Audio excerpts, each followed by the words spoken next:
मेरा नाम है जहाज़िब अमीन और आप देख रहे हैं मेरा यूट्यूब चैनल।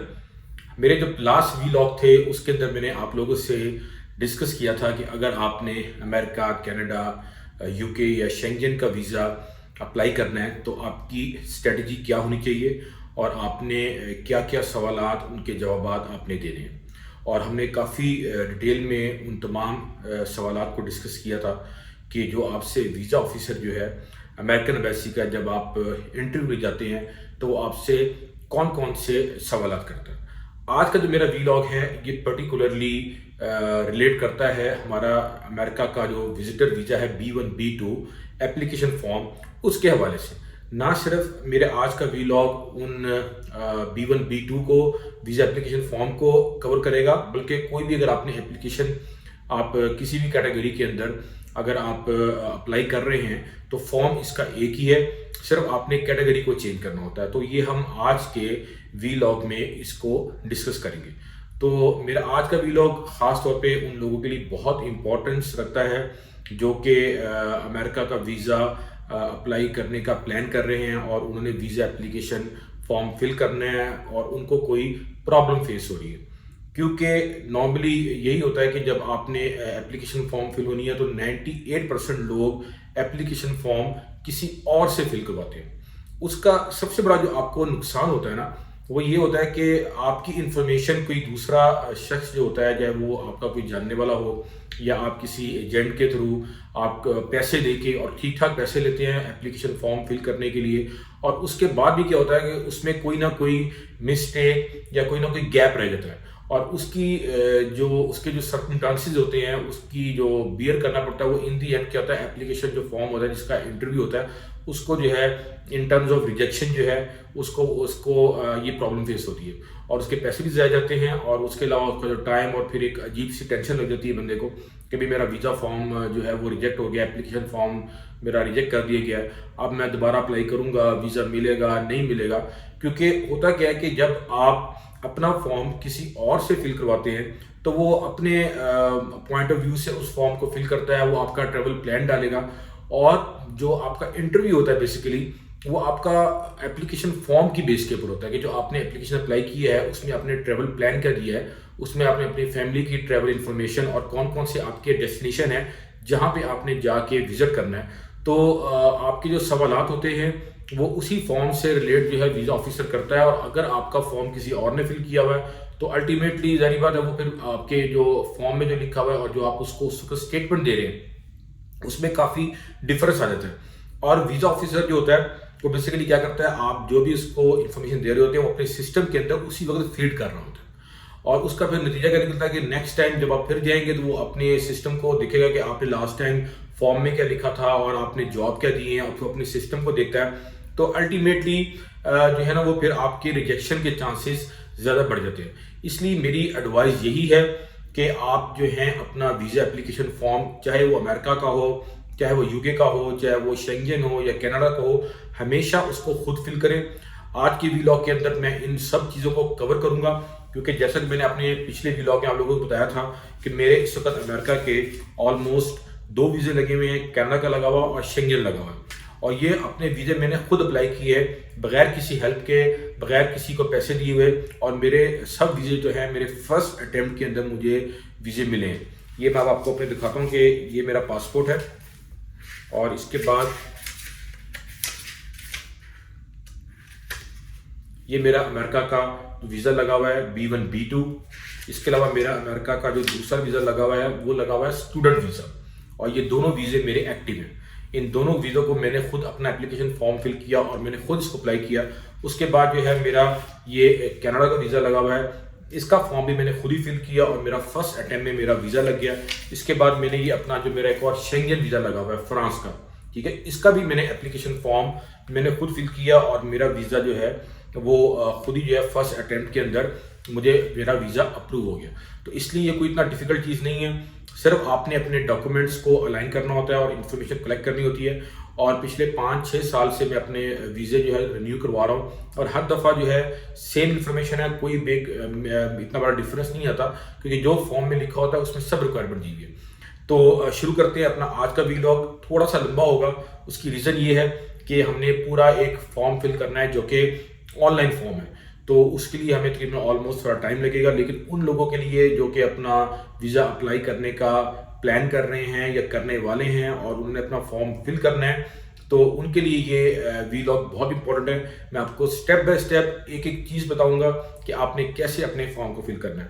इसके अलावा अगर किसी ने ऑलरेडी अप्लाई कर लिया है और अब वो इंटरव्यू के लिए जाने वाला है, तो उसके लिए भी ये मेरा वीलॉग बहुत इंपॉर्टेंट सकता है, क्योंकि मैं आपके साथ साथ साथ उन सवालात को भी डिस्कस करूंगा जो कि इस फॉर्म में आपने इंफॉर्मेशन देनी है, और उससे रिलेट जो है क्वेश्चन जो होंगे वो वीज़ा ऑफिसर आपसे जो है वो इंटरव्यू के दरमियान आपसे क्वेश्चन करेगा। तो दोनों कंडीशंस के अंदर अगर किसी ने फॉर्म फिल करना है उसके लिए भी ये वीलॉग बहुत इंपॉर्टेंट है, और अगर किसी ने कर लिया है और वो अब इंटरव्यू के लिए जाने वाला है और उसको थोड़ा सा प्रॉब्लम फेस हो रही है कि मेरे से क्या सवाल की जाएंगे, उसके लिए भी मेरा आज का वीलॉग बहुत इंपॉर्टेंट हो सकता है। तो मैं अब अपने सिस्टम की स्क्रीन शेयर करता हूँ और हम शुरू करते हैं अपना एप्लीकेशन फॉर्म को फिल करना।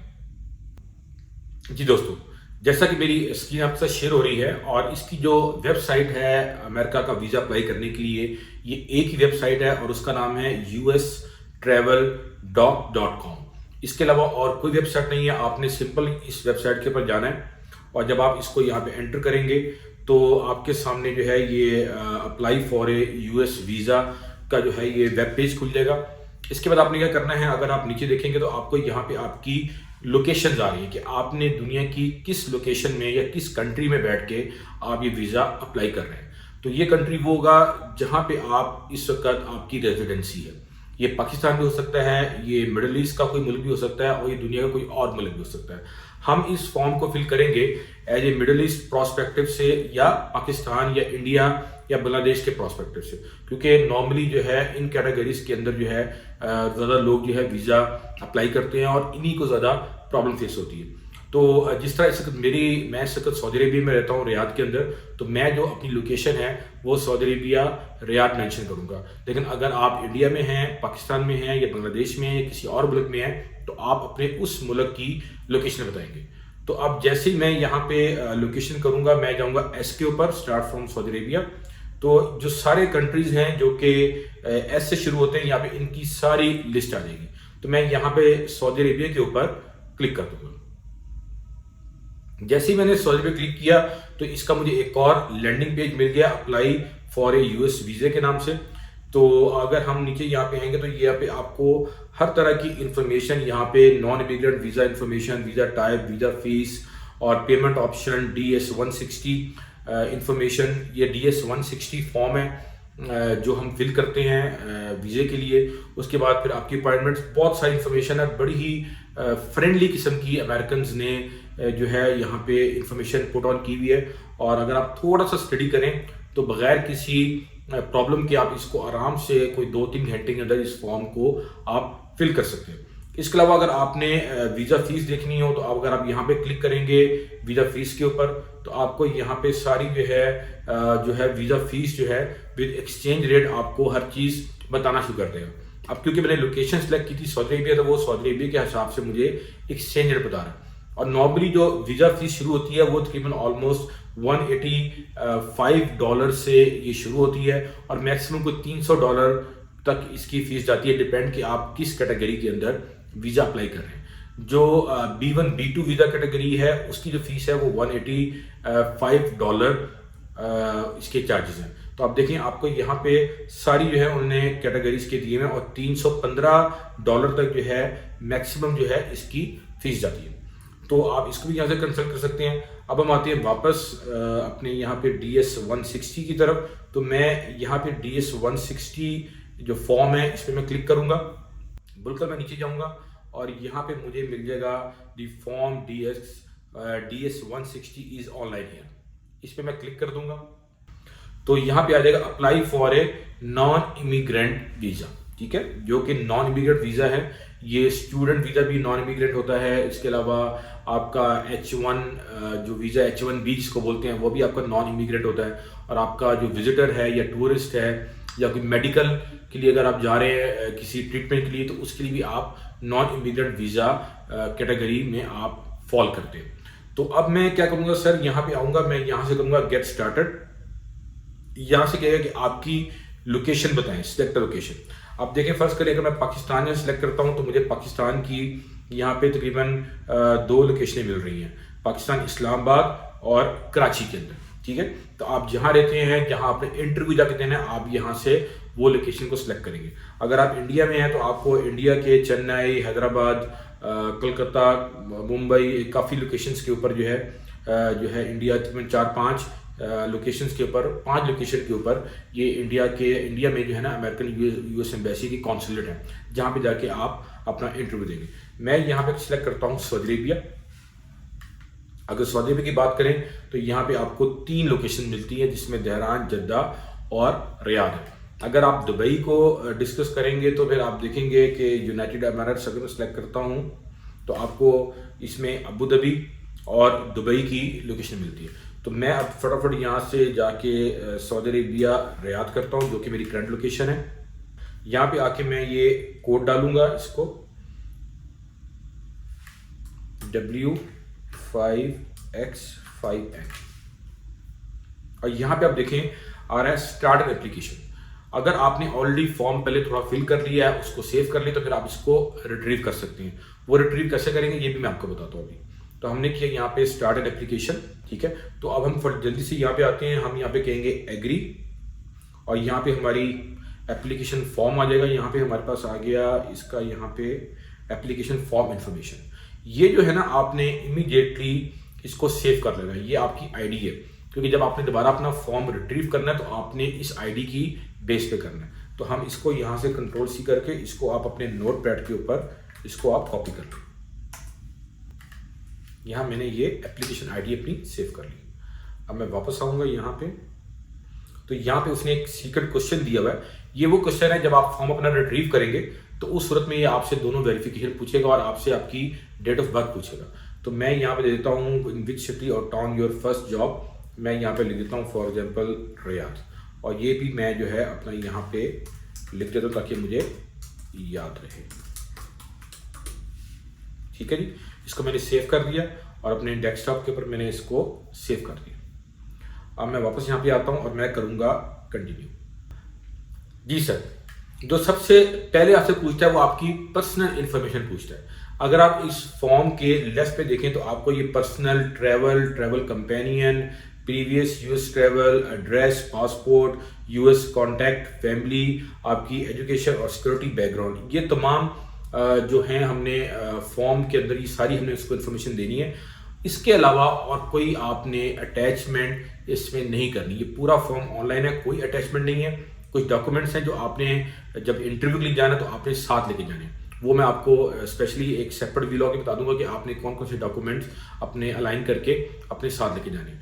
तो इमीडिएटली सबसे पहले तो आपने अपना सरनेम, अपनी पर्सनल इंफॉर्मेशन शेयर करनी है। इसके लिए आपका पासपोर्ट हमेशा आपके पास होना चाहिए, क्योंकि आपने अपने पासपोर्ट से सारी इंफॉर्मेशन लेनी है। और अगर इसमें आपकी कोई गलती हुई है स्पेलिंग की या कोई किसी किस्म की डेट ऑफ बर्थ की अगर आपने मिस्टेक कर दी है तो आपका वीज़ा जो है वो रिजेक्ट कर देगा। वो कहेगा फिर दोबारा से नए सिरे से फॉर्म फिल करो, दोबारा से आप $185 जो कि अच्छी अमाउंट बनती है वो आप फीस पे करेंगे, दोबारा से इंटरव्यू की क्यू में लगेंगे और आपकी जो एप्लीकेशन है वो 3-4 महीने तक डिले हो जाएगी।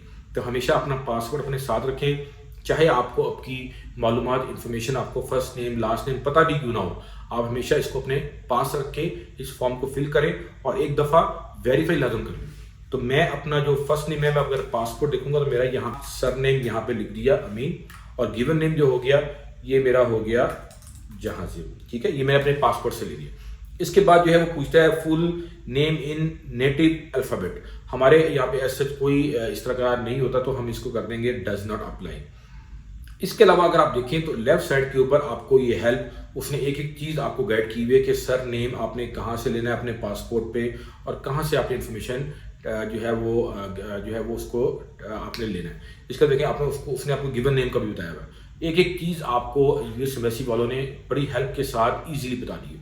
उसके बाद अगर हम नेक्स्ट आते हैं तो पूछता है have you ever use other name, for example professor, doctor, इस तरह करके, या आपका कोई एलियस अगर आपका नाम हो, तो अगर आपका है डॉक्टर हो गया या प्रोफेसर हो गया तो आप वो यूज़ कर सकते हैं, अदरवाइज आप इसको नो कर दें, मैं इसको नो कर दूँगा। लेकिन अगर आपका कोई ऐसा इस तरह का सरनेम है, प्रोफेसर, डॉक्टर, इस तरह का, तो आप लाजम उसको मेंशन करें। उसके बाद पूछता है do you have tele code that represent your name. हमारे ऐसे कोई टेली कोड सिस्टम नहीं है, कुछ यूरोपियन पासपोर्ट्स में ये होता है, तो हम इसको भी नो कर देंगे। उसके बाद आपसे पूछता है सेक्स अपना आप बता दें, यहाँ पे मैंने लिख दिया मेल, और वो फिर पूछेगा आपसे मैरिटल स्टेटस, ये आप मेंशन कर दें, और मेक श्योर कीजिएगा कि अगर आपने मैरिटल स्टेटस मैरिड लिख दिया है या सिंगल लिख दिया है तो इंटरव्यू में भी आपसे वो ये सवाल पूछेगा, तो जो आप लिख रहे हैं वही अपने बात अपने इंटरव्यू में भी उसको बतानी है। तो मैं यहाँ पे लिख देता हूँ फॉर टाइम बीइंग, मैं एज ए मैरिड लिख देता हूँ। ओके, उसके बाद आपसे date and place of birth पूछेगा, वो आप अपना डेट ऑफ बर्थ लिख दें यहाँ पे अपने पासपोर्ट से क्रॉस वेरीफाई करके, तो मैंने ये मेंशन कर दिया।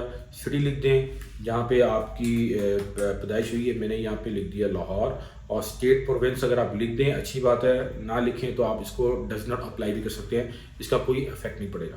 कंट्री रीजन मैंने बता दिया पाकिस्तान।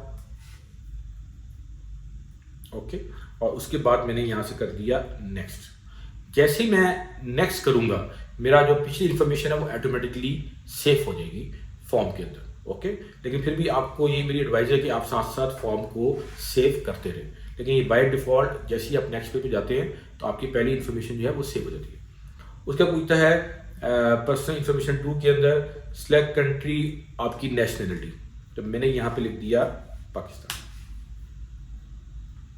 ठीक है, डू यू होल्ड और have you held any nationality other than the one indicated above one nationality, अगर आप ड्यूल नेशनल है तो वो आप लिख दें, अगर नहीं है तो आप इसको नो कर दें।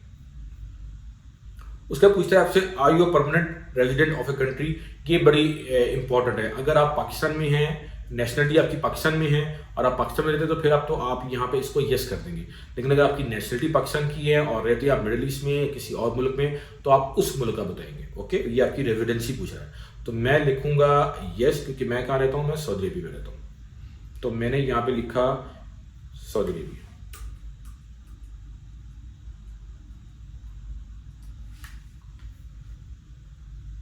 ये मैंने सऊदी अरब लिख दिया। इसके बाद मैं अपना NSA नंबर लिख दूंगा, आप भी अपना NSA नंबर यहाँ पे मेंशन कर दें, लाजम लिखें, ये बहुत ज़रूरी है, इसको आपने डज नॉट अप्लाई नहीं करना। सोशल सिक्योरिटी पूछ रहा है, अगर कभी आप पहले अमेरिका में रहे हैं एज ए स्टूडेंट या एज ए किसी भी कैटेगरी के अंदर तो आप वो मेंशन कर दें, अदरवाइज आप डज नॉट अप्लाई कर दें। बेसिकली जो मेरा फॉर्म है ये हम इस प्रोस्पेक्टिव से फिल कर रहे हैं कि अगर आप फर्स्ट टाइम अपना फॉर्म फिल कर रहे हैं तो उस सूरत में आपने क्या क्या इन्फॉर्मेशन ऐड करनी है। नेक्स्ट वो पूछता है आपसे ट्रैवल के बारे में, तो हम चलते हैं ट्रैवल पे। जी दोस्तों, यहाँ पे वो आपसे पूछ रहा है ट्रैवल इन्फॉर्मेशन।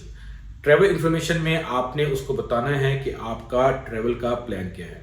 ये सब कैटेगरी हैं जो कि नॉन इमिग्रेंट कैटेगरीज हैं, ये हम यहाँ पे सिलेक्ट कर लेंगे temporary business player visitor. Okay, और इसके अंदर फिर 2 सब कैटेगरी आती हैं, हम B1 B2 दोनों कर लेंगे। चाहे मैं किसी बिजनेस कैटेगरी में जा रहा हूँ कॉन्फ्रेंस अटेंड करने, कोई ट्रेनिंग लेने, या मैं कोई मेडिकल ट्रीटमेंट, या मैं टूरिस्ट के तौर पे जा रहा हूँ, तीनों सूरतों में हमने यही कैटेगरी सेलेक्ट करनी है और मैं B1 B2 सेलेक्ट कर लेता हूँ।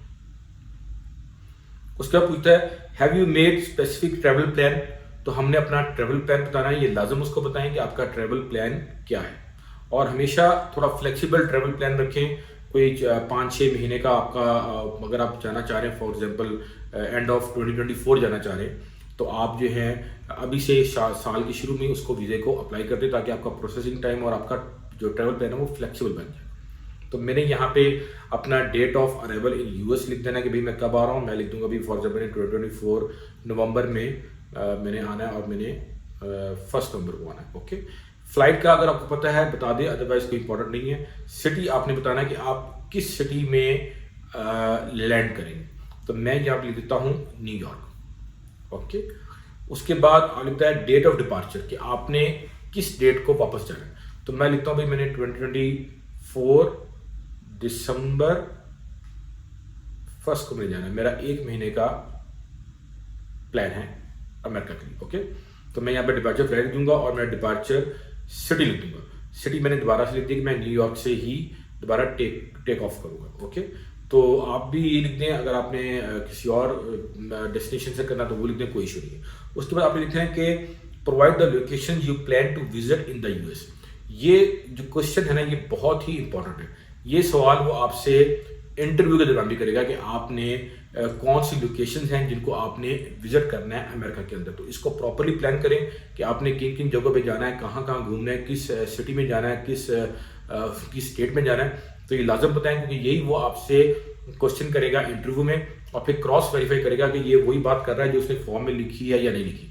अगर आपने यहाँ कुछ और लिखा है और वहाँ आपने कुछ और बता दिया तो आपका जो है वीज़ा रिजेक्ट हो जाएगा।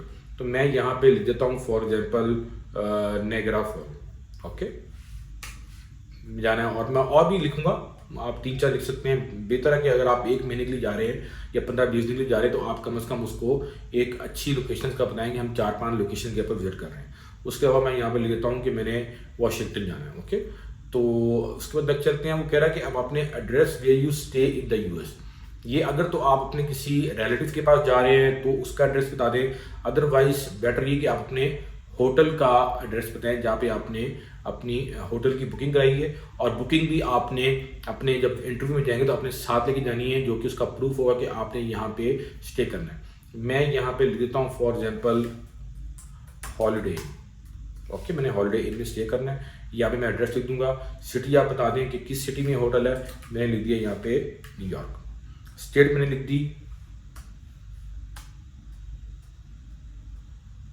न्यूयॉर्क। ओके, जिप कोड जो होगा वो आपको बुकिंग से ही मिल जाएगा, वहां से आप लिख के उसका जिप कोड लेंगे। नेक्स्ट जो सवाल है कि paying person entity paying for your trip, ये सवाल भी बहुत इंपॉर्टेंट है। और यही सवाल वो आपसे इंटरव्यू पूछेगा कि आपको फंडिंग कहाँ से हो रही है।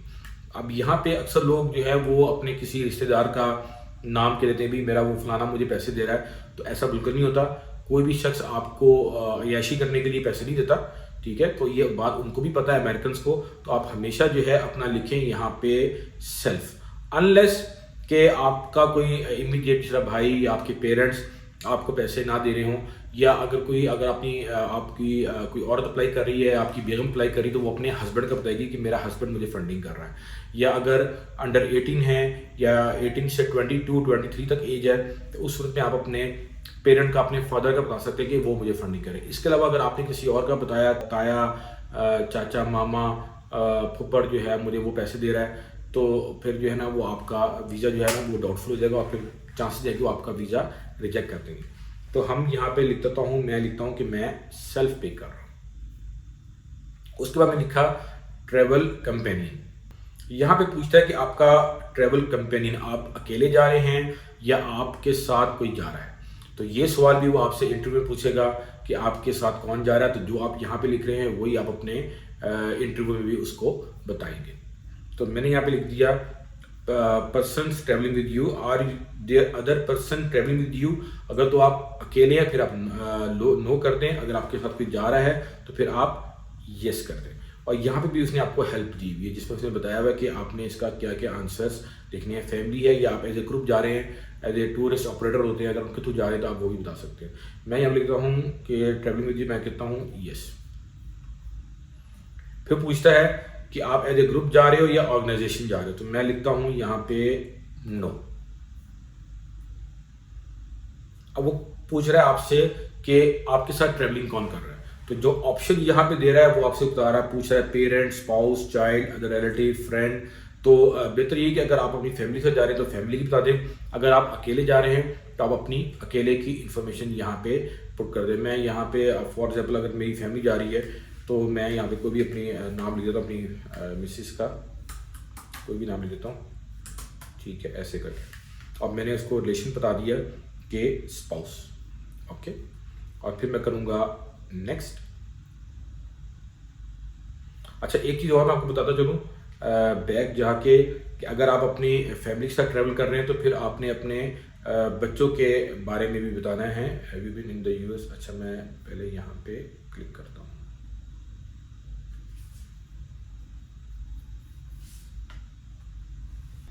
जी, मैं दोबारा यहाँ पे बैक पे आया ट्रैवल कंपेनियन के ऊपर। अगर आप फैमिली से जा रहे हैं और आपके बच्चे भी हैं तो फिर आप यहाँ पे अपने बच्चों की सारी इन्फॉर्मेशन भी देंगे और आप लिखेंगे यहाँ पे कि चाइल्ड है या जो भी चाइल्ड की आप इन्फॉर्मेशन दे देंगे। और अगर आपके पेरेंट्स जा रहे हैं तो आप पेरेंट्स करके उनकी डिटेल देंगे। ओके, तो मैं अभी इसको यहाँ से रिमूव कर देता हूँ। अब मैं जाता हूँ नेक्स्ट। जी, नेक्स्ट पूछता है आपसे कि प्रीवियस यूएस ट्रैवल इन्फॉर्मेशन। अगर आपने कभी पहले अमेरिका ट्रैवल किया है या आपने कभी वीज़ा अप्लाई किया है तो ये इस सेक्शन में आपसे पूछेगा। तो मैं लिखता हूँ कि मैंने कभी पहले अमेरिका में मैं कभी नहीं रहा, मैं लिख दिया नो। नेक्स्ट पूछता है have you ever been issued a US visa. अगर हुआ है बता दें, अगर नहीं हुआ तो फर्स्ट टाइम करें तो आप इसको नो कर देंगे। नेक्स्ट पूछता है have you ever been refused a US visa.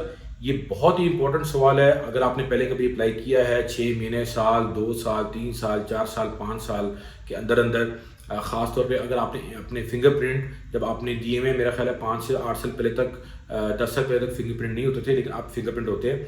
तो अगर आपने कभी पहले अप्लाई किया है और आपका वीज़ा रिजेक्ट हुआ तो उसको क्लियरली बता दें, क्योंकि उनके सिस्टम में ये इन्फॉर्मेशन होती है कि इस बंदे ने पहले वीज़ा अप्लाई किया हुआ है। अगर आपने यहाँ पे झूठ बोल दिया तो आपका वीज़ा स्ट्रेट फॉरवर्ड रिजेक्ट हो जाएगा। और ये थोड़ा सा वो फॉल्स स्टेटमेंट में और फ्रॉड कैटेगरी में भी फॉल करता है। और अगर आप पाकिस्तान से अप्लाई कर रहे हैं तो मोस्ट प्रोबेबली वो आपको दोबारा फिर आपका रेड ऑब्जेक्शन लगा देंगे और आप दोबारा अप्लाई नहीं कर सकते। तो अगर आपने कभी पहले किया है तो उसको बता दें, नहीं किया तो आप नो कर दें। अगर मैं करता हूँ यस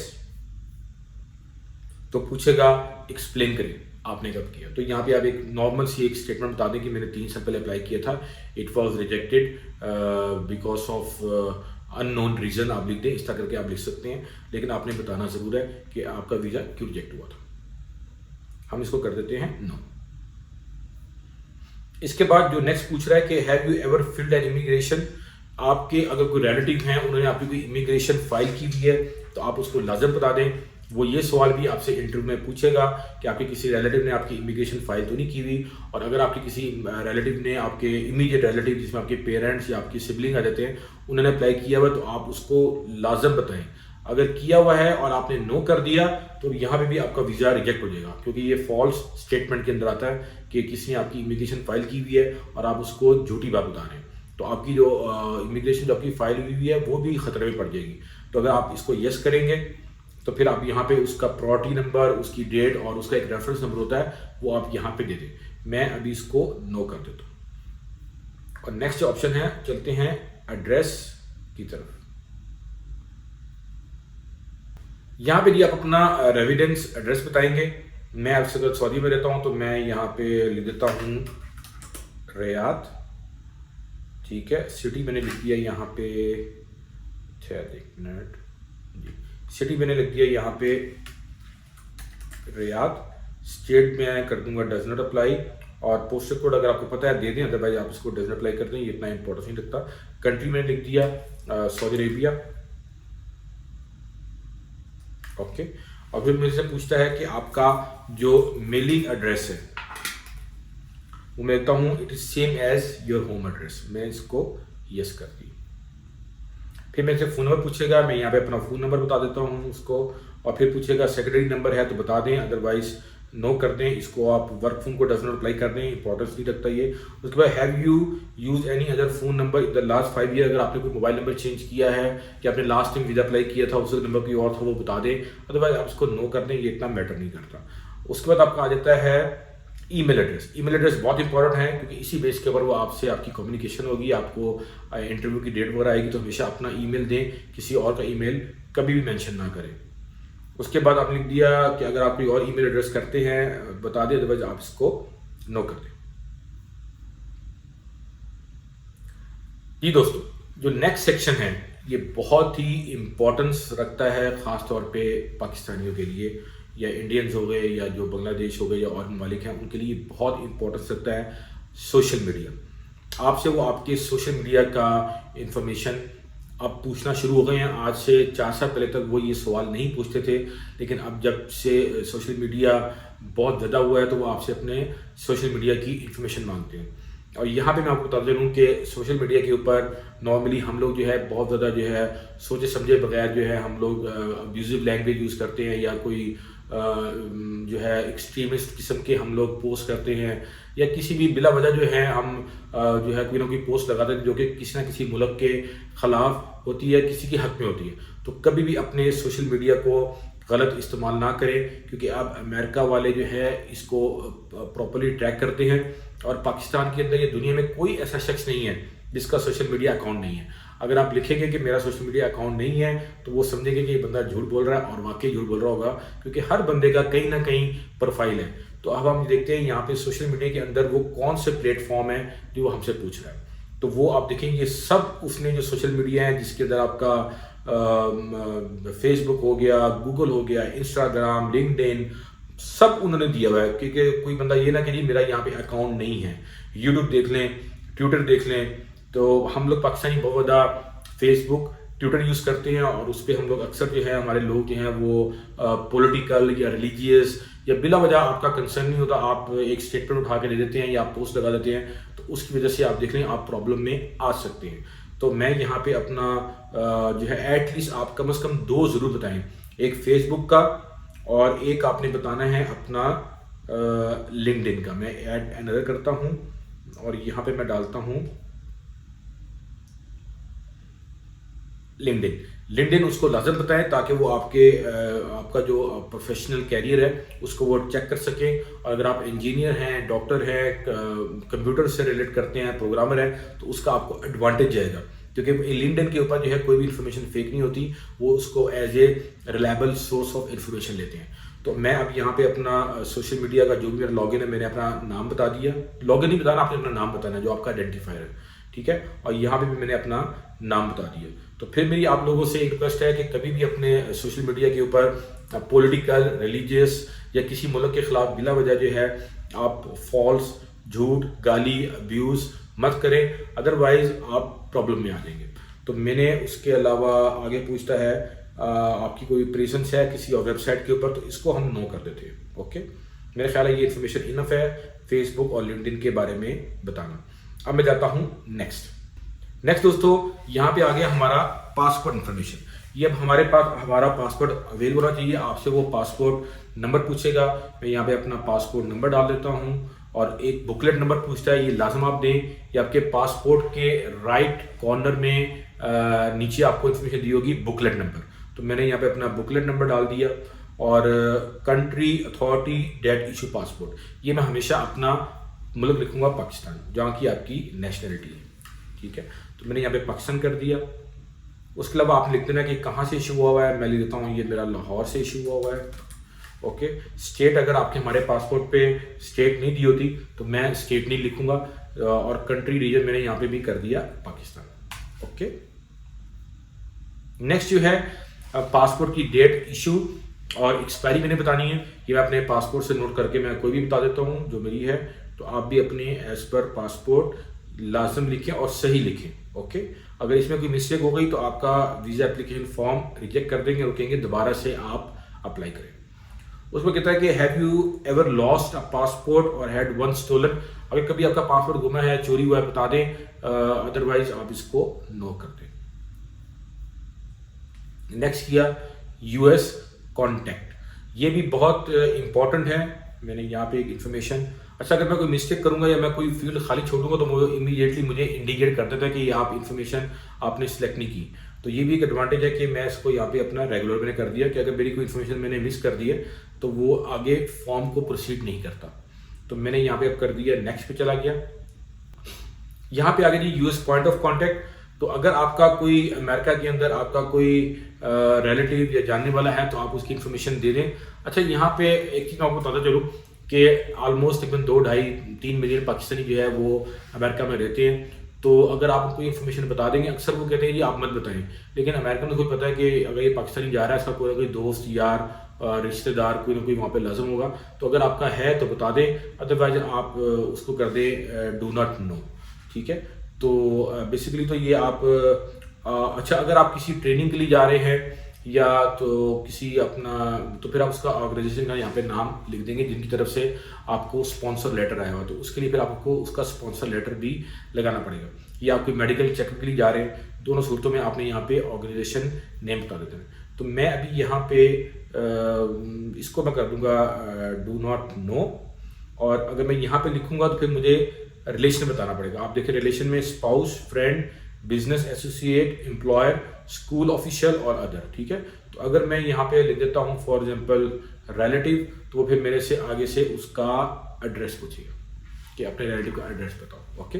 तो ये चीज़ें मैं अभी इसको यहाँ पे कर देता हूँ। अगर मैं स्पाउस कहूँगा तो भी मेरे से वो एड्रेस पूछेगा, अगर मैं फ्रेंड बोलूँगा तो भी मेरे से एड्रेस पूछेगा। तो मैं अभी कर देता हूँ यहाँ पे इसको डू नॉट नो, ओके, ताकि हमारा फॉर्म ज़्यादा लंबा ना हो, ओके। अगर ऑर्गेनाइजेशन है मैंने कर दिया डज नॉट नो। अच्छा, एक चीज़ वो कह रहा है कि आप लाजम बताएं, ठीक है, कॉन्टैक्ट पर्सन या ऑर्गेनाइजेशन नेम। तो अगर आप ये नहीं करते तो आप ऑर्गेनाइजेशन नेम के अंदर आप अपने होटल का नाम डाल दें, ओके। मैं यहाँ पे डाल देता हूँ हॉलीडे इन, क्योंकि मैं होटल का नाम यहाँ पे बता दिया। एक चीज़ आपसे पूछ रहा है यहाँ पे, ओके। उसके बाद मैंने रिलेशन में डाल दिया मैंने अदर्स करके, ओके। उसके बाद मैं उसका एड्रेस डाल दूंगा। तो अभी मैं एड्रेस यहाँ पे कोई भी डाल देता हूँ न्यूयॉर्क, और मुझे फिर उसका सारा सिटी वगैरह मैंने यहाँ पे उसका एंटर कर दिया। मैंने दी यहाँ पे न्यूयॉर्क, स्टेट मैंने बता दी न्यूयॉर्क, ओके। नंबर वगैरह आप उसका बता दें, मैं कोई भी यहाँ पे नंबर लिख देता हूँ, ओके। ईमेल एड्रेस बता दें, मैं इसको डज नॉट अप्लाई कर देता हूँ। आगे चलते हैं नेक्स्ट जो है वो हमसे फैमिली इंफॉर्मेशन पूछ रहा है, रिलेटिव। अमेरिकन एम्बेसी जब भी आप वीज़ा अप्लाई करेंगे तो वो आपसे हमेशा जो है अपने पेरेंट्स की डिटेल पूछता है, ठीक है। ये आपने लाजम देनी है, अपने पेरेंट्स के पासपोर्ट की डिटेल लेके आप एंटर कर दें। मैं अभी यहाँ पे इसको कर देता हूँ डज नॉट नो। एक चीज़ आपसे पूछता है कि is your father in the US, अगर है तो बता दें, अगर नहीं है तो आप उसको नो कर दें, और अगर आपने कह दिया है तो फिर आपको उनकी डिटेल वगैरह देनी पड़ती है। तो मैं अभी फॉर टाइमिंग इसको कर देता हूँ डज नॉट नो, ओके। इधर भी मैं कर देता हूँ does not know. Do you have any immediate relative, अब वो आपसे फिर पूछ रहा है कि आपके इमीडिएट रिलेटिव, इसमें आपके हस्बैंड, वाइफ, सन, डॉटर, ब्रदर, सिस्टर आ जाते हैं। अगर आपके हैं तो आप उसको यस कर दें। यस करेंगे तो वो आपसे फिर उनके नाम वगैरह और उनसे दोबारा से इंफॉर्मेशन को मांगता है। तो मैं अभी फॉर टाइमिंग इसको नो कर देता हूँ। मैंने किया नेक्स्ट। अच्छा, मैंने यहाँ पे मेरी इंफॉर्मेशन रह गई है तो मैं करता हूँ do you have any relative in the US, मैंने कर दिया नो, ओके। ये बार बार आपसे पूछते हैं कि आपके रिलेटिव और आपका कोई और अदर रिलेटिव है। अगर आप इसको यस कर देंगे तो वो फिर आपसे पूछेगा आगे जाके उसके बारे में, तो मैं अभी इसको नो ही कर देता हूँ। नेक्स्ट जो है वो आपसे फैमिली इंफॉर्मेशन पूछ रहा है आपकी वाइफ के बारे में, क्योंकि मैंने शुरू में बताया था कि मैं मैरिड हूँ। अगर मैं वहां पे लिख देता सिंगल तो फिर मेरे से ये इन्फॉर्मेशन ना पूछता। जी दोस्तों, तो मैं यहाँ पे अपनी मिसेस का नाम लिख दूंगा। मैंने पीछे ट्रैवल प्लान में भी बताया था, तो अगर मैंने जो नाम बताया मैंने वहाँ पे लिख दूंगा। मैं यहाँ पे वही लिख दूंगा जो मैंने डमी नेम बनाया था, सीधा अली करके मैं डाल देता हूँ। और फिर मैं अपनी वाइफ की डेट ऑफ बर्थ वगैरह बता देता हूँ उसको यहाँ पे, और ये भी आपकी करेक्ट होनी चाहिए। और फिर आपने बताना आपकी वाइफ की स्पाउस, कंट्री, नेशनलिटी, तो मैंने यहाँ पे पाकिस्तान कर दिया। उसके अलावा प्लेस ऑफ बर्थ बता दें आप, अगर आपको पता है, अदरवाइज डू नॉट नो कर दें। कंट्री बता दें आप पाकिस्तान, ओके। और यहाँ पे आपने लिखते हैं स्पाउस एड्रेस, और आपने लिख देना सेम एज होम एड्रेस, जो आपने पहले होम एड्रेस लिखा वही आप यहाँ पे लिख देंगे, ओके। अब मैं आगे चलता हूँ जल्दी से, और यहाँ पे हमसे पूछता है वर्क, एजुकेशन, ट्रेनिंग। ये आपसे आपकी एजुकेशन के बारे में और जहाँ आप जॉब कर रहे हैं उसके बारे में आपसे सवाल पूछेगा। तो मैंने किया नेक्स्ट। सबसे पहले पूछता है कि आपकी प्राइमरी ऑक्यूपेशन क्या है, आप क्या जॉब करते हैं, ठीक है। तो जो आप जॉब करते हैं उसको लाजम बताएं। मैंने यहाँ पे लिख दिया अपनी कंप्यूटर साइंस। जब कंप्यूटर साइंस करूंगा तो मेरे से एम्प्लॉयर का नाम पूछेगा। मैं लिख देता हूँ यहाँ पे कोई भी ABC organisation, okay.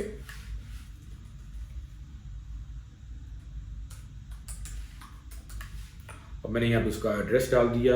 For example मैं रियाद में डाल देता हूँ, उसका रियाद डाल दिया मैंने इसका, ओके। सिटी मैंने लिख दिया यहाँ पे रियाद। स्टेट में कर दूंगा does not apply. Postal code डाल दें। फ़ोन नंबर अपने एम्प्लॉयर का डाल दें। मैं यहाँ पे नंबर डाल देता हूँ एम्प्लॉयर का अपना, ओके। और मैंने अपना कंट्री बता दिया जहाँ मैं जॉब करूँ। अगर आप पाकिस्तान में कर रहे हैं पाकिस्तान बता दें, और जिस मुल्क में कर रहे हैं आप उसका बता दें। अपनी जॉब बताएं कि आपने कब स्टार्ट की थी, मैं यहाँ पे लिख देता हूँ 2000। ये आप लाजम इसको करेक्ट इन्फॉर्मेशन पुट करें। और अपनी मंथली इनकम लाजम बताएं, क्योंकि जब आप अपनी सोर्स ऑफ इनकम बताएंगे, आप अपनी बैंक स्टेटमेंट बताएंगे, तो बैंक स्टेटमेंट के अंदर आपकी सैलरी ट्रांसफ़र भी आएगी। तो आपने जो आपकी सैलरी है पाकिस्तानी रुपीज़ के अंदर या जो भी है आप अप्लाई कर दें। और यहाँ पे आप अपना छोटा सा ब्रीफ इंट्रोडक्शन बता दें कि आपकी ड्यूटीज़ क्या है। ये वो चीज़ आपकी लिंक्डइन से भी वेरीफाई करेंगे। ओके, तो इसलिए आपने वही लिखना, मैं लिखता हूँ I am computer engineer. Okay, लेकिन आप थोड़ी सी ज़्यादा डिटेल दे दीजिएगा कि आपकी जॉब जो है वो डिस्क्रिप्शन क्या है। तो मैंने यहाँ पे आगे कर दिया नेक्स्ट। अब पूछेगा मेरी एजुकेशन के बारे में कि मेरी एजुकेशन क्या है। अच्छा, यहाँ पे वो पूछ रहा है कि मंथली इनकम में कोई मिस्टेक हुई है। ओके, कॉमा मुझे नहीं डालना, तो मैं यहाँ पे कॉमा निकाल देता हूँ। ओके, नेक्स्ट चले गए। यहाँ पे पूछता है वैसे प्रीवियस वर्क एजुकेशन ट्रेनिंग। अब मैं यहाँ पे अपनी एजुकेशन या प्रीवियस एम्प्लॉयड, ठीक है, तो आप अगर आपका एम्प्लॉयड है तो आप बता दें, क्योंकि लिंक्डइन में भी आपके सारे एम्प्लॉयर इन्फॉर्मेशन हो जाएगी।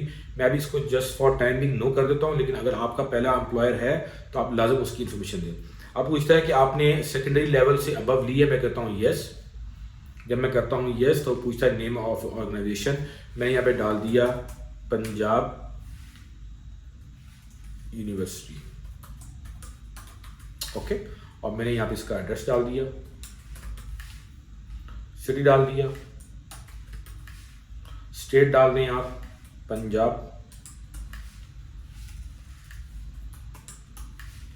ओके, जिप को आप डज नॉट अप्लाई कर दें। कंट्री बता दें पाकिस्तान। अगर आपने कहीं बाहर अमेरिका में, यूरोप में या आपने यूके में एजुकेशन ली है तो वो बता दें, उसका आपको एक एडवांटेज जाएगा कि ये ऑलरेडी वहाँ पे किसी मुल्क में रहा हुआ है। ठीक है, तो इसलिए अगर आपने जहाँ पे एजुकेशन ली आप बता दें। कोर्स ऑफ स्टडी बता दें, मैंने लिख दिया कंप्यूटर साइंस। अब वो पूछता है कि आपने कब से लेके कब तक किए, तो मैं अपनी डेट बता दूंगा जो भी जब से लेके मैंने किया हुआ है। मैं यहाँ पे डमी डेट डाल देता हूँ अभी।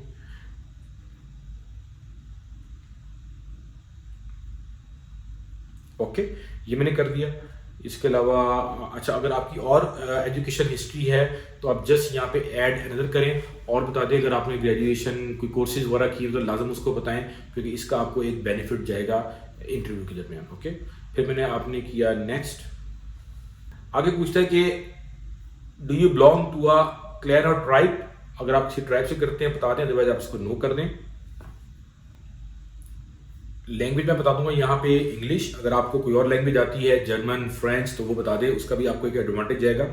उसके बाद मैंने लिखा जो नेक्स्ट पूछता है, have you travel to any countries region with the last 5 year. ये सवाल बहुत इंपॉर्टेंट है और इस सवाल के ऊपर आपका वीज़ा डिसाइड होगा कि उसने आपको वीज़ा देना है या नहीं देना।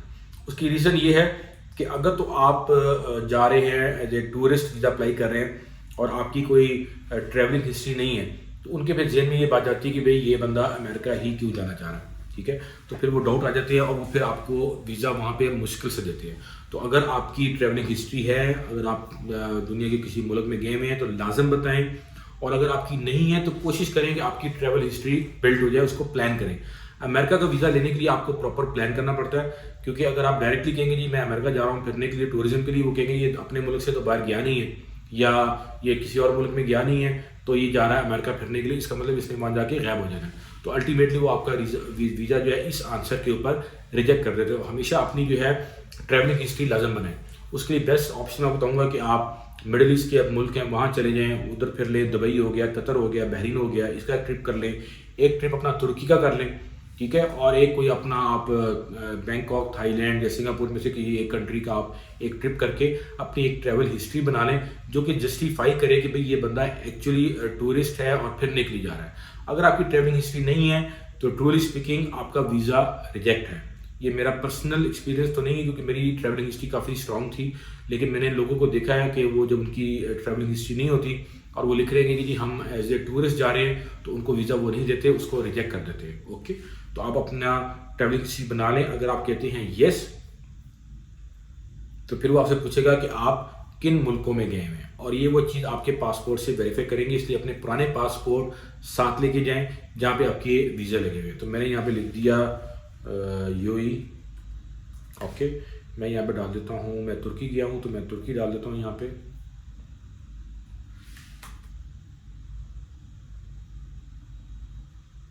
तुर्की डाल दी मैंने, और मैंने डाल दिया बहरीन। ओके, नेक्स्ट चलते हैं। Have you belong to, contributed to or work for any professional, social or charitable organization. अगर आप किसी चैरिटी के साथ एसोसिएट है बता दें, अगर नहीं है तो नो लिख दें, लेकिन अगर आप एसोसिएट हैं तो लाजम बताएं। इसका एक एडवांटेज आता है वीज़े के लिए कि ये बंदा एक जो है वो सोशल बंदा है, इसकी सोशल लाइफ है। ओके, तो उसके बाद आप वो से पूछता है कि आपकी कोई स्पेशलाइज स्किल है, training such as fire arm or explosive, इसको आप नो कर दें। और फिर आपसे पूछता है have you ever served in the military, इसको भी आप नो करें। और have you ever served in, been a member of or been involve with paramilitary unit. Okay, इनको आप दोनों को नो कर दें, इसको भी नो कर दें। ओके, ऑलवेज नो करें। नेक्स्ट ये आपसे आता है जो हमारा लास्ट सेक्शन है, इसमें पूछता है ये सिक्योरिटी एंड बैकग्राउंड है। इसमें वो मुख्तलिफ क्वेश्चन पूछते हैं, इन सब को आपने आंखें बंद करके नो कर देना है। पढ़ ले, लेकिन इसको आपने येस नहीं करना, और ना ही आपने येस पे क्लिक करके इसको चेक करना है। ओके, तो आपने इन सब ऑप्शंस को आपने नो कर देना है। मैं ये सब part 1, part 2, part 3, part 4, part 5 को इमीडिएटली मैं नो कर रहा हूँ विदाउट इसको येस किए हुए। आप मेरी बात समझ रहे होंगे कि मैं आपको क्यों बोल रहा हूँ। तो आपने सबको बगैर इसको येस किए हुए सबको आपने नो कर देना।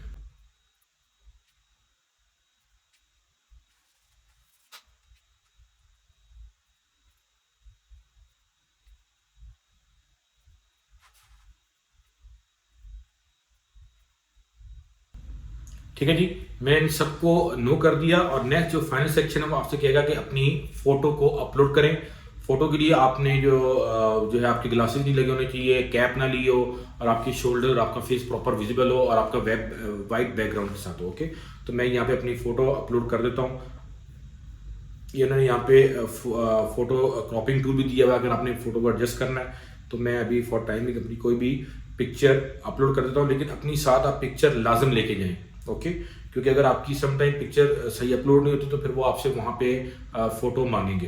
तो आप हमेशा अपनी पिक्चर लेके जाएं। मैं अब देखता हूँ मेरी कोई पिक्चर अगर अवेलेबल है तो मैं इसको अपलोड कर देता हूँ यहाँ पे।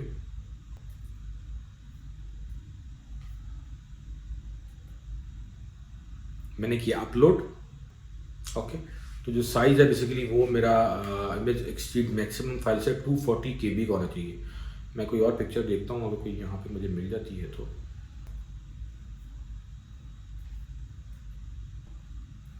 ओके, मैंने भी अपनी कोई भी पुरानी पिक्चर अपलोड कर दी और वो कह रहा है कि आपका बैकग्राउंड में नॉट बी सूटेबल। ओके, तो इसलिए आप जब भी जाएं अपनी फोटो साथ लेके चले जाएं। मैंने जस्ट फॉर फॉर्म को कंप्लीट करने के मैंने कर दिया।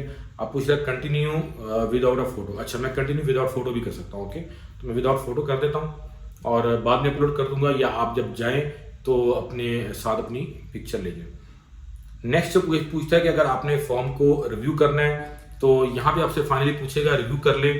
अगर मैं नेक्स्ट रिव्यू करना है तो मैं उसमें जाता हूँ नेक्स्ट रिव्यू के ऊपर। वो आपसे एक दफ़ा पूछता है कि भी आप इसको लाजम रिव्यू करें। ओके, तो अपनी इन्फॉर्मेशन को एक दफ़ा लाजम आप क्रॉस चेक कर लें, और बेहतर ये है कि इसका एक प्रिंट निकाल लें, ताकि ये आपके फ्यूचर रेफरेंस के लिए भी अच्छा है कि अगर फॉर सम रीज़न आपका वीज़ा रिजेक्ट हो जाता है या 5 साल के बाद आपने रिन्यू करने जाना है तो आपको पता हो कि आपने पहले क्या इन्फॉर्मेशन पुट की थी। तो हमेशा अपने फॉर्म को आप फिल कर लें और उसको सेव कर लें। ओके, प्रिंट निकाल के इसको सेव कर लें। और अगर आपने एडिट करनी है तो आप दोबारा इसको यहाँ से जाके आप एडिट लिखेंगे तो इसको आप एडिट कर सकते हो। ओके, तो मैं अभी इसको जाता हूँ लोकेशंस के ऊपर। ओके, मैं यहीं से इसको नेक्स्ट कर देता हूँ।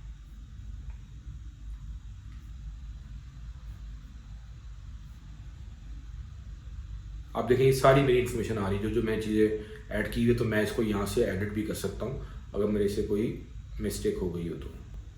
ये प्राइमरी ऑक्यूपेशन होगी, मैंने हर चीज़ दी हुई है। सिक्योरिटी या बैकग्राउंड के सवाल आ गए, ये सारे उसने पूछे जो मैंने नो किए हैं। तो मैं नेक्स्ट आता हूँ यहाँ पे। ओके, फाइनली आपसे पूछता है कि साइन एंड सबमिट। अब मैं अगर यहाँ पे जाता हूँ तो मुझे यहाँ पे इसको साइन करना पड़ेगा। उससे पहले वो आपसे फिर पूछता है prepare of application, did anyone assist you in filling out this application. ये देखें, उसका बार बार आपसे पूछने का मकसद ये है कि ये फॉर्म इसने खुद फिल किया है या किसी से करवाया है। तो फिर मैं आपसे रिक्वेस्ट करूँगा कि अपना फॉर्म हमेशा खुद फिल करें, क्योंकि अगर आपने किसी और से करवाया हुआ है उनको पता लग जाएगा, आप कहीं ना कोई सवाल का जवाब कोई उल्टा दे देंगे, या आपको आप इस तरह वो आपसे पूछ लेगा या आपके मुंह से निकल जाए मैंने किसी से फिल करवाया, तो फिर क्या होगा, आपका वीज़ा रिजेक्ट हो जाएगा। तो मैं कहता हूँ नो। ओके, और जैसे ही मैं करूँगा फिर मेरे से वो अपना पासपोर्ट नंबर पूछेगा कि आप इस पासपोर्ट एंटर करें, और ये कोड एंटर करूँगा ZYTX करके। जैसे ही मैं सबमिट करूँगा ये एप्लीकेशन जो है लॉक हो जाएगी, और जो है यूएस होम डिपार्टमेंट जो है उनके सर्वर में जाके सेव हो जाएगी फॉर नेक्स्ट 3 मंथ्स। ओके, तो इसलिए जो भी आपने एक दफ़ा कंफर्म कर दिया उसके बाद आप जो है इसको दोबारा से अनड्यू नहीं कर सकते। तो मेक श्योर करके फिर आपने इसको जो है, अगर मैं करता हूँ यहाँ पे साइन एंड सबमिट का मैं बटन दबाता हूँ तो मैं देखता हूँ क्या आता है यहाँ पे। अच्छा, मुझे वो कह रहा है कि passport number does not match the passport number that you previous. देखें मैंने अपना पहले जो पासपोर्ट नंबर डाला है, जो मैंने ऐसे डमी डाल दी था, तो कह रहा है वो मैच नहीं कर रहा। ओके, अदरवाइज अगर मैं इसको क्लिक करूंगा तो मुझे वहाँ पे साइन का आएगा, मैं अपना नाम लिखूंगा और मैं ओके कर दूंगा और ये फॉर्म फाइनली फिर फिल हो जाएगा। ठीक है सर, तो ये था हमारा आज का वीलॉग जो मैंने आपके साथ शेयर किया है कि अमेरिका का वीज़ा एप्लीकेशन फॉर्म कैसे फिल करना है। I will again finally request you all guys कि हमेशा अपना फॉर्म हमेशा खुद फिल करें, किसी से मत करवाएं, क्योंकि ये बहुत बड़ा रिस्क होता है कि जब आप किसी से अपना फॉर्म फिल करवाते हैं, अगर उसमें मिस्टेक हो गई, कोई मिस इन्फॉर्मेशन दे दी, तो फिर वो प्रॉब्लम आपके लिए होगी, जिसने फिल किया है उसके लिए नहीं होगी। तो इसका सिंपलेस्ट वे ये है कि मैंने आज आपके साथ ये पूरा एक काफ़ी लंबा वीलॉग शेयर किया है। जिसने भी फिल करना है मेरे इस वीलॉग को देख लें और आराम से कंफर्टेबल होके अपना जो है फॉर्म फिल करें, बगैर पैसे दिए हुए, बगैर किसी परेशानी के। तो इंशाल्लाह आई होप कि आपको मेरा आज का वीलॉग बहुत पसंद आया होगा। इसके अलावा मैं ऑलरेडी शेयर कर चुका हूं कि आपके साथ इस क्वेश्चनियर अमेरिकन एम्बेसी के अंदर क्या होंगे, वो मैंने एक सेपरेट वीलॉग किया। अगर किसी ने वो सवालात 10 सवाल हैं जो कि यूएस वीज़ा ऑफिसर आपके साथ करता है, अगर आपने वो सवाल जानने हैं तो मेरा लास्ट वाला वीलॉग देख लें। उसके अलावा मैंने एक और वीलॉग शेयर किया है जिसमें मैंने आपको बताया कि आपने क्या क्या एहतियात करनी है वीज़ा अप्लाई करते हुए अमेरिका, कनाडा, यूके और शेंगेन के लिए। उसका भी एक वीलॉग है, वो भी आप जाके देख लें। तो इंशाल्लाह अगले वीलॉग के अंदर मैं आपको बताऊंगा कि आपने कनाडा का वीज़ा कैसे अप्लाई करना है। मैंने खुद अपने एक फैमिली मेम्बर का वीज़ा अप्लाई करना है, वो मैं आपके साथ लाइव शेयर करूँगा। तो अगर किसी ने करना है तो वो भी देख लें, उसमें हम डिस्कस करेंगे। उसके अलावा अपने आने वाले वीलॉग के अंदर मैं आपको बताऊंगा कि आपने स्टूडेंट वीज़ा कैसे अप्लाई करना है, क्योंकि मेरे पास स्टूडेंट वीज़ा भी है। और फिर मैं इंशाल्लाह फाइनली हम लोग डिस्कस करेंगे कि हमने शेंगेन वीज़ा कैसे अप्लाई करना है। वो भी मैं आपको लाइव फॉर्म फिल करके वीज़ा अप्लाई करके और दिखाऊंगा कि मेरा वीज़ा लग के आ चुका है। तो बहुत शुक्रिया, देखते रहे मेरा चैनल। इंशाल्लाह मुलाकात होगी बहुत जल्द एक नए वीलॉग के साथ। तब तक के लिए अस्सलाम वालेकुम।